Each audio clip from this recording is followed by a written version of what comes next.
What's up, Guardians? Profane here. Thanks for checking out the video.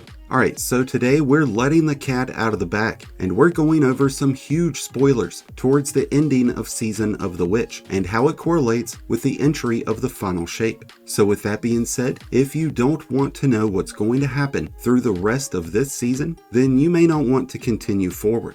With that being said, there are limits to the details that I can provide in this video, as all of these details come from Datamined game files and audio tracks. And speaking of which, a big shout out to all the folks over on the Bungie Leaks Discord, like Sora, Freezing Dart, and many more, who are always working hard on getting us this information. So we've already seen in the opening of Season of the Witch that Eris Morn has taken on the power of the Hive, and we have become her acolyte, so to speak. We are now in charge of collecting these essences of those we defeat to make Eris stronger. Asa and Sloane will return this season. Only that she and Asa are bound by some kind of hive ritual. I was against it, but like Asa said, sometimes we have to become our enemies to defeat them. Asa will be involved in a hive ritual that is being instigated by Eris Morn. And of course, Ikora Rey does not approve of this ritual at all. Asa foresees that Eris is unable to contain the energy that she has harnessed, and that eventually she will become fully corrupted. Twisted into something horrible. Ikora, I'll tear this place from the sky before I let anything happen to her. This threatens the safety of Asa, as Asa would become corrupted during the ritual. At some point during the season, Eris does end up killing Savathun, and grows stronger than Sivu Arath, at least for a moment.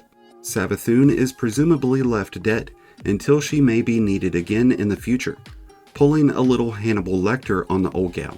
It's unclear as of yet whether or not Eris will make it out of this season alive, but I'll be sure to follow up on this particular situation as we know more details. Just speculating though, I feel like she's going to be fine. Switching gears to another big reveal towards this season is the mention of the last wish. I know it makes bargaining with wish dragons less likely to backfire, but we'll need to know exactly how the Techians designed it, and highlight anything to do with the lost final wish. Ikora will use the knowledge from the Cryptarch archives with the Keep of Voices so that we can retrieve and use the lost final wish to teleport into the portal. If the path into the portal really depends on a wish dragon, knowledge will be our most potent weapon. This is how we will be able to get into the Traveler during the final shape, and it's also how we're going to be able to get Cade back as a spirit guide throughout the new campaign. It's been a while since we dealt with an Ahamkara. Ahamkara don't give second chances. So if humanity's survival rests on a wish, it'll have to be impeccable. Ikora makes it a purpose to find out how wishes are made, and why wish dragons seemingly misinterpret the intentions of the wishmakers. Bring up any thesis papers on how the Ahamkara grant wishes. Include all hypotheses on why they seemingly misinterpret people's intentions. I love the fact that we'll be pulling a little double cross on Savathun and just using her throughout this season.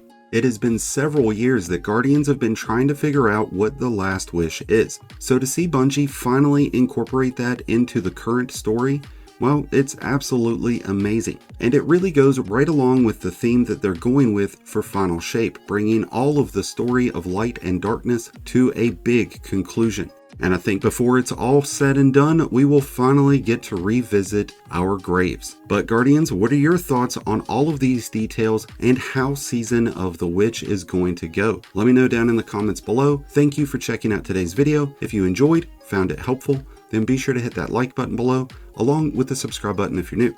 Both are greatly appreciated, and both really do help support the channel. And until next time, Guardians, this has been Profane, wishing you all some happy hunting.